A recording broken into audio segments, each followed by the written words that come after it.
Silver Addiction here. Have another quarter hunt for y'all, another 10 rolls. Let's get cracking through them and see what we can find. I'll be right back with the finds. And here's our results from those 10 rolls. Not a lot, but we did get 2 of the 2009s, American Samoa and Puerto Rico. That one's a Philadelphia. This one is a Denver. We got 4 bicentennials, 3 Philadelphias, and 1 Denver. We got some die chips in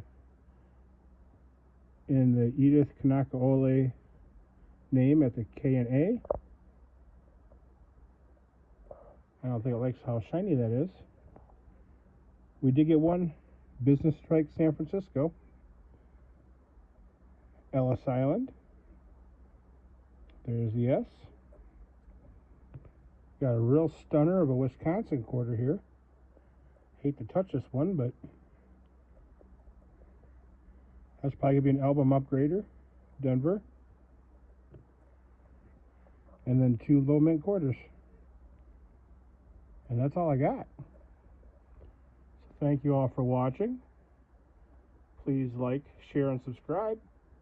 And y'all have a great day.